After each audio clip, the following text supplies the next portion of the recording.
నమస్కారం అండి. నేను మీ గంటి ఉష. ఈరోజు కొన్ని ముఖ్యమైన విషయాలు మీతో పంచుకుందామని వచ్చాను. ఇంతవరకు నేను చేస్తున్న ప్రతి వీడియోని మీ మంచి మంచి కామెంట్స్ తోటి నన్ను ఉత్సాహపరుస్తున్నందుకు, మళ్ళీ మళ్ళీ మంచి వీడియోస్ చేసేందుకు నాకు ఒక ప్రేరణ ఇస్తున్నందుకు కూడా మీ అందరికీ నేను కృతజ్ఞతలు తెలియజేసుకుంటున్నాను. సరే, ఈ మధ్యన డైరెక్ట్గా టాపిక్లోకి వెళ్ళిపోవాలండి. ఈ మధ్యన వివాహ వ్యవస్థ అనేటువంటిది ఏమిటో కొత్త పుంతలు అంటోంది, కొత్త తోవలు అంటోంది. కొత్త తోవ అనే కన్నా పెడతోవలు పట్టేసిందండి చాలా వరకు. ఈ ఈ గత 2 రోజులుగా ఒక వీడియో చూడండి.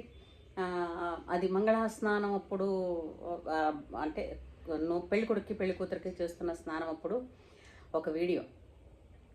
అది ఈ మధ్య నిన్న మొన్న కూడా, అంటే ఈరోజు నిన్న కూడా చూస్తున్నాను నేను. గత 2 రోజులుగా చాలా వైరల్ అవుతోంది. ఏమిటిందండి అందులోని అంటే పెళ్ళికొడుకు పెళ్ళికూతుర్ని ముద్దు పెట్టుకోవడం ఈ మంగళస్నానం అప్పుడు. అసలు మంగళస్నానం అంటే ఏమిటండి? మంగళస్నానం ముత్తైదువులందరూ వచ్చి పెళ్ళికొడుక్కి పెళ్ళికూతురికి పసుపు రాసి నలుగు పెట్టి, అవి వాళ్ళు వాటికంటూ ఒక విధమైనటువంటి బట్టలు ఉంటాయి. ఆ బట్టలు వేసుకుని పూర్తిగా ఆ బట్టలతోనే వాళ్ళకి స్నానాలు చేయించి, అది అయిపోయిన తర్వాత మళ్ళీ వాళ్ళు వేరేగా స్నానాలు చేసి బట్టలు కట్టుకుని రెడీ అయ్యి వచ్చి హారతి తీసుకుంటారు. ఇది పోయి ఇద్దరికి ఒక చోట ఒకరి ఒళ్ళు ఒకళ్ళు కూర్చోపెట్టి, అది మంగళ స్నానమా ఎంగిలి స్నానమా? ఏమిటి ఈ పెడబుద్ధి? ఎందుకు ఇక్కడ పుడుతోంది ఈ వెర్రి? ఒక విషయం గుర్తుపెట్టుకోండి, నవదంపతుల మధ్య కావచ్చు, భార్యాభర్తల మధ్య కావచ్చు, శృంగార భావం ప్రస్ఫుటమవడానికి కానీ ప్రతిస్పందించడానికి కానీ ఆ భావాలు వాళ్ళిద్దరి మట్టుకే సొంతం అండి.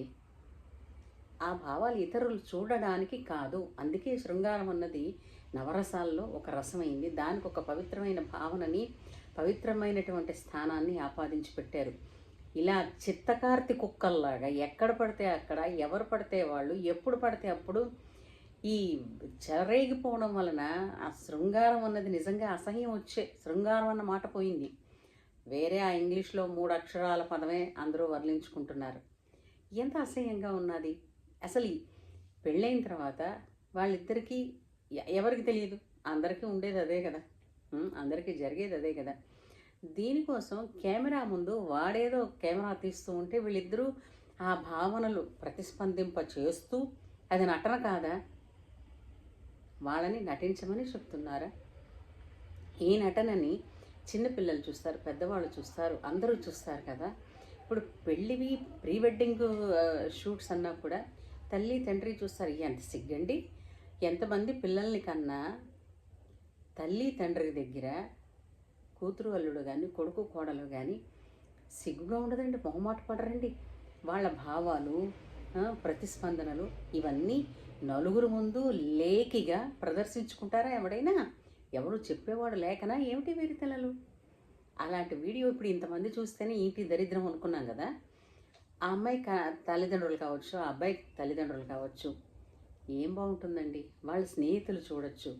ఇప్పుడు ఇది ఎవరు పడితే వాళ్ళు చూడడంలోని రకరకాల భావనలు వాళ్ళ మనస్సుల్లో పుట్టి, ఆ అమ్మాయికి అది ఇన్సెక్యూరిటీ కాదా? రేపొద్దున్న ఎప్పుడైనా ఈ వీడియోస్ చూసిన వాళ్ళు ఉన్నారు, ఎప్పుడైనా ఆ ఫ్రెండ్స్ కలిసినప్పుడు ఇలాంటి మాటలు మాట్లాడుకున్నప్పుడు, లేదా ఓ అరగంట అతని ఫ్రెండ్ ఇంట్లో వీళ్ళిద్దరూ కలిసి గడిపినప్పుడు, కూర్చున్నప్పుడు, కలిసినప్పుడు, ఇలాంటివన్నీ పెద్ద ప్రాబ్లం కింద రావా? ఎప్పుడైనా సరే ఈ వీడియోస్ చూస్తే ప్రదర్శించడం వల్ల బయట అందరికీ కూడా అబ్బాయికి ఏం కాకపోవచ్చు, కానీ అమ్మాయికి అది ఇబ్బందికరమైన పరిస్థితే కదా. ఇది ఎవరు ప్రేరేపిస్తున్నారు? ఎందుకు ప్రేరేపిస్తున్నారు? అమ్మాయి ఎందుకు ఒప్పుకుంటోంది? ఇది ఆలోచించవలసిన విషయం. వివాహము అనంటే వివాహంలో కొన్ని సంస్కారాలు జరుగుతాయి. ఆ సంస్కారాలన్నీ మంగళప్రదంగా పెద్దలు ముత్తైదువుల ఆశీర్వచనాలతో జరగాలి. తర్వాత అసలు వేడుకకి కూడా ముహూర్తం పెడతారు. ఆ ముహూర్తం రోజున తిరిగి మళ్ళీ ఒక దానికి ఒక పూజ ఉంటుంది. ఆ పూజ అంటే కొన్ని రిచువల్స్ ఉన్నాయి. అవన్నీ చేసిన తర్వాతనే వారిద్దరిని దాంపత్యం కోసం ఏకాంతంగా విడిచిపెడతారు. ఇది పోయి ఆ ఏకాంతం కాదు కదా, అందరికీ బహిర్గతం అయిపోతుంది. ఎవడు చెప్పాడని? ఇది చాలా అసహ్యంగా ఉంది.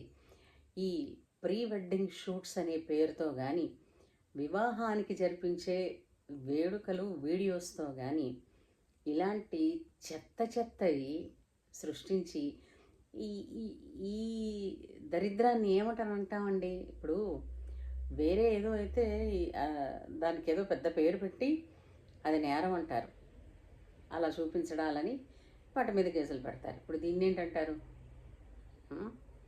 అంటే అనడానికి లేకుండా ఇది పెళ్ళిది అని చెప్పేసి.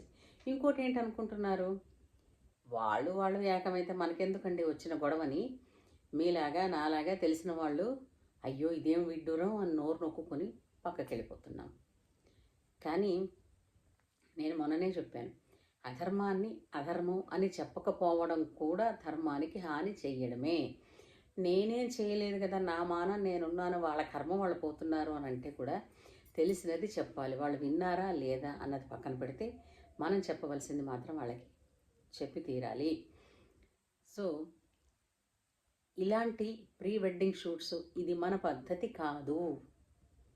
మనం దాన్ని ఎంకరేజ్ చేయకూడదు. ఎందుకంటే దీనివల్ల చాలా చాలా ఇగో ఇలాంటి మనం అందరం మాట్లాడుకుంటామా దీని గురించి, వాళ్ళు ఏదో సరదాగా తీసుకున్నామని అనుకోవచ్చు. దీనివల్ల వాళ్ళకి మనస్తాపం కలిగిందా, సంతోషం కలిగిందా, ఎండ్ ప్రోడక్ట్ కింద మనం ఆలోచిద్దాం. మనసులో ఉన్నా సరే అంటే వాళ్ళు సంతృప్తి అని అనుకోలేరండి. ఎందుకంటే ఒక గిల్ట్ ఫీలింగ్ అన్నది వెంటాడుతూనే ఉంటుంది. సో పెళ్ళిళ్ళు శాస్త్రోక్తంగా ఎలా జరగాలో అలా జరిపించండి. ఆ మంత్ర బలం ఎక్కువ ఉండాలి తప్ప మనీ పవర్ని ఎక్కువ చూపించడానికి కాదు. పెళ్ళిళ్ళంటే లక్షలు విరజమ్మి ఫోటోగ్రాఫర్లు, వీడియోలు, భోజనాలు, నగలు, చీరలు, ఇవన్నీ కూడా తర్వాత బ్యూటీషియన్స్ అన్నీ పెడుతున్నారు. అన్నీ బాగానే ఉంది. మంత్రం ఏమిటి? ఆ మంత్రానికి ఉన్న బలం ఏంటి? ఎందుకు ఆ మంత్ర బలంతో ఆ వివాహాన్ని జరిపిస్తారు? ఇప్పుడు ఇంకా చాలామంది అంటారు, ఇప్పుడు వివాహం అయ్యే వరకు కూడా మంగళసూత్రం ఉంటుంది. ఆ తర్వాత ఏం చేస్తున్నారు? సింపుల్గా ఉండే ఒక నల్లపూసలు వేసుకుంటూనే ఉంటున్నారు. ఈ మంగళసూత్రం తీసి ఎక్కడో దాచిపెట్టేస్తున్నారు. అది ఏదన్నా ఎవరింట్లోనైనా ఫంక్షన్ అన్నా పేరెంట్ అన్నా మళ్ళీ తీసి వేసుకుంటున్నారు. నాకు తెలియక అడుగుతానండి, మనకి నచ్చినప్పుడు తీసి వేసుకోవడానికి, మనకి అవసరం కానప్పుడు ఇంట్లో ఉన్నప్పుడు దాన్ని తీసి బీరువాలో పెట్టడానికి అది నగ కాదండి, మంగళసూత్రం. మాంగళ్యం తంతునానేన మమ జీవనహేతున కంఠే బధ్నామి సుభగే త్వం జీవ శరదశతం. ఏమన్నారు? నేను జీవించి ఉన్నాననడానికి గుర్తుగా నీ మెడలో మంగళసూత్రం వేశాను అని. ఎప్పుడు పడితే అప్పుడే తీసి దీనికి ఏదో జోకు కూడా చెప్తారు. మా ఆయన చల్లగా ఉండాలని మంగళసూత్రం తీసి ఫ్రిడ్జ్లో పెట్టానండి వెనకటికి ఎవరితో. అలాగా ఎప్పుడు పడితే అప్పుడు తీసేసి దాచుకుని ఎప్పుడు పడితే అప్పుడు తీసి పెట్టుకోవడానికి అది మామూలు నగ కాదే.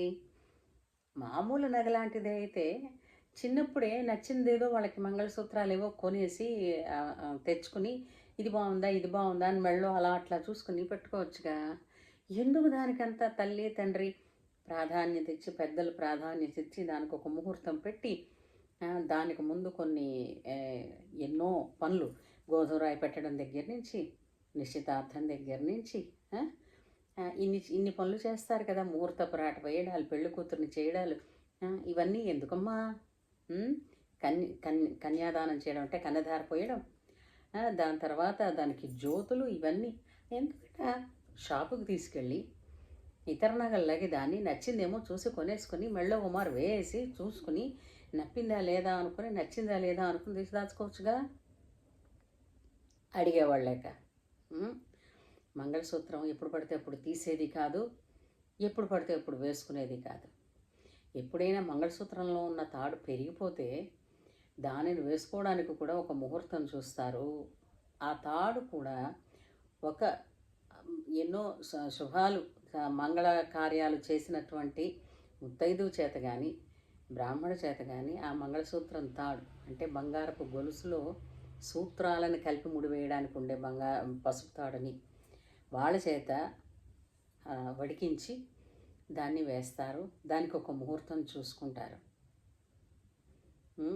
ఇప్పుడు చేసేవన్నీ చండాలాలు అయిపోతున్నాయి. మేము డబ్బులు సంపాదిస్తున్నాం, ఎన్నో చేస్తున్నాం, కానీ మనశ్శాంతి లేదు. ఎందుకు వస్తుంది, ఎలా వస్తుంది? తెలుసో తెలియకో throughout the day, throughout the life ఒక గిల్టీ కాన్షియస్ పెరుగుతూనే ఉంటుంది ప్రతి వాళ్ళకి. ఎందుకంటే మన పక్కన ఉన్నవాడు ఏదైనా నిజంగానే శాస్త్రోక్తంగా ఒక చేస్తున్నవాడు ఉన్నాడు అనుకుందాం. వాళ్ళు కూడా మంచి ఉద్యోగాలు చేసుకుంటున్నారు, సలక్షణమైన పొజిషన్స్లోనే ఉన్నారు, సోషల్ లైఫ్ బాగానే ఉన్నారు, కానీ పర్సనల్ లైఫ్లో చక్కగా సంప్రదాయాన్ని అనుసరించి ఉన్నారు అని అనుకోండి.